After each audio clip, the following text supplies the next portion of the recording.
So I went back home and I sat down and told my grandmother what happened. And she looked at me and, she told me, she said, the police officer was right what he told you, that you have a purpose. And she said, she told me that this is God's mercy to you. That He's sending these events in your life to make you realize that He loves you. He says, because if He didn't love you, He'll let you die. But He wants you to know Him. And He's allowing your life to be extended as a mercy till you know Him. So she said, go look for Him.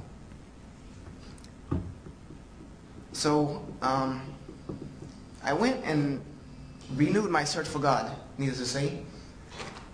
And I became an agnostic. Because I didn't believe formal religion, any formal religion had the truth. So I became an agnostic and decided I was going to worship God and His oneness. And I used to pray every day, many times a day, bowing and prostrating on the floor, because this is how the Bible taught. This is how the Bible taught the prophets prayed. Abraham fell on his face and prayed. David fell on his face and prayed. And, Jesus fell on his face and prayed. So I prayed this way. And then one day I was having a debate about religion with a friend of mine. And a mutual friend of ours, whom we knew through his business, happened to show up at that time and, told me that he was Muslim. At that point, he just decided to reveal that he was Muslim and asked me to come to Juma. And we knew him through his business, and it was this very business that did not allow me to realize until that time, and I had known him for almost a year, that he was Muslim, because I was not able to realize that he was a Muslim and a part-time drug dealer. Those two things from the book I read, I didn't think that was part of the job description. So, and he was African American, and I thought Muslims were Arab. So that threw me off, and then he explained to me, no, what kind of foolishness do you listen to? All the lingo, what are you, crazy?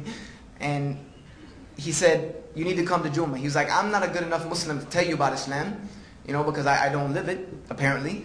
And he said, but if you come to the mosque, there'll be people there who can help you. So I said, okay. I said, what is Juma? He said, it's Friday service, just like church on Sunday. There's just no chairs. I said, oh, okay. I said, I like church. No chairs, fine. No big problem with me. I sat on the floor all the time. I was a Boy Scout. I said, no problem. So I hyped myself up to go to this Juma because all I knew about Muslims was this thing I read in the book. So number one, I was very scared to see that there were not many windows in the mosque. That was the first thing that scared me. The second thing that scared me was, and this might be shocking to you, that I lived across the street from this mosque all my life. When they told me where the mosque was, it was next door to the church that I used to go to learn how to become a missionary. And you could touch the two buildings like this.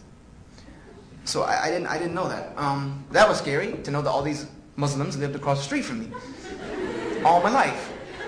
So I went to Juma and sat down. And if I'm getting long-winded, somebody please stop me. I'm almost at the end, maybe 5-10 minutes. I sat down, and the person who gives the sermon got up. He's called a khatib in Arabic, which means, just a talker.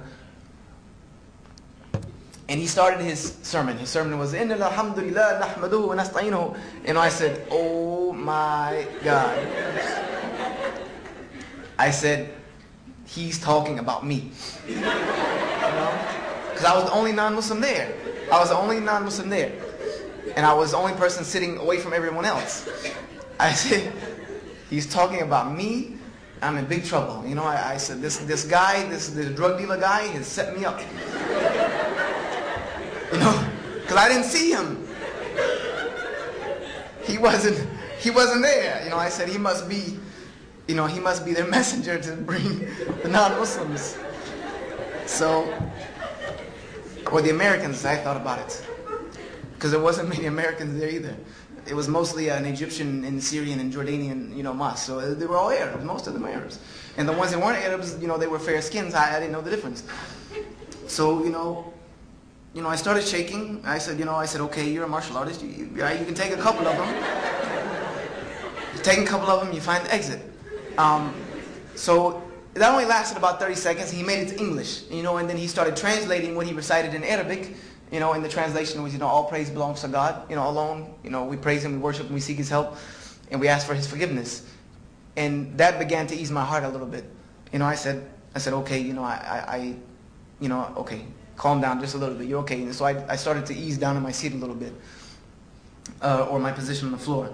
So, then, he would make it through some, and then every time, like every 5 minutes, he would go back to Arabic, and I would get scared again, thinking, now he's talking about me. But then he would translate it, and it would be so beautiful. What he would say would be so beautiful, words like I had never heard before, ever. And I had understood, from knowing a little bit of Hebrew, I understood a little bit of it, a little bit, because Hebrew and Arabic are not too far apart. Ancient Hebrew and and Arabic, even in what's called Fusha, in ancient Arabic, are not very far apart. They're both ancient Semitic languages which have same roots. And I remember to this day what the sermon was about, because as an agnostic, and what I had believed through reading the Bible, that was salvation comes from God alone. This was my conclusion, that the Bible says this, Jesus says this, nature tells you this, reasoning tells you this, logic tells you this, that God created me, therefore He's the only one who can forgive me. And this is what I would say to those who I was debating with at the end of my stage of Christianity, was that God did not question Jesus when He created me. He did not ask His permission. He made me and put me in the womb of my mother. Therefore, why do I need to ask anyone to worship Him? Why do I need to ask anyone or in anybody's name to forgive me? It didn't make sense to me. It didn't. And I'm not here to bash anyone's faith. I'm not. I'm just trying to give you my story. How I got where I'm at. How I got from there to here. That's it. And I remember that he told me, the sermon was that the forgiveness, don't despair in the mercy of God. That the door of mercy is always open to anyone at any time. And he said, as long as you have not died and the day of judgment has not come, that you can always fall on your face in front of God and ask Him for His forgiveness, and He can forgive you. And He's the only one who could grant you paradise. Him and Him alone, no one else.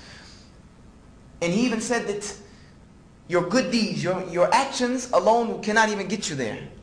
If you do good all your life, he said, you cannot go to paradise just merited on that alone, because the price for paradise is too high.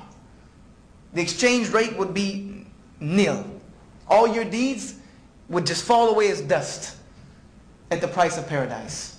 He said what will get you there is God's mercy, and that alone.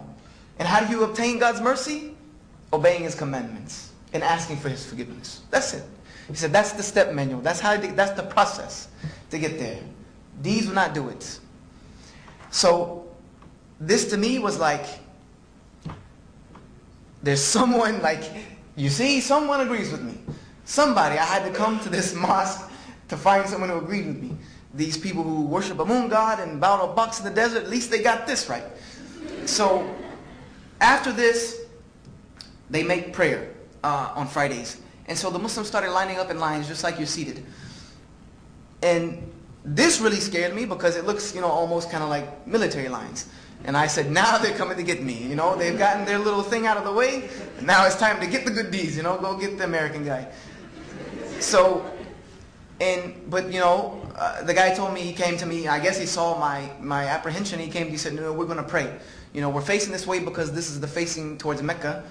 And he explained to me really quickly that the Kaaba is not what we're worshiping, but it's a symbol of our unity. It's a symbol of the unity of God. It was the first house of God built by Abraham. And it's what Muslims still bow to all over the world. And we're bowing to God. We're just facing that direction. I said, okay, that makes sense. Okay, I'll take that. And when they started to make prayer, number one, the recitation of the Quran was the most beautiful melodic tone I have ever heard in my life. And I was a lover of music. Number two is when they started bowing and prostrating on the floor. The verses of the Bible rang in my head that this was the way the prophets prayed. This is the way the people of God prayed. So I said to myself, and even Christians fought me against that, why I would prostrate on the floor and pray. I said to myself, you wrote this off way too long. You've wrote this religion off way too easy. And I became upset with myself because I considered myself studious. I considered myself open-minded. I considered myself having an intellect. So I said, you wrote this off way too easy.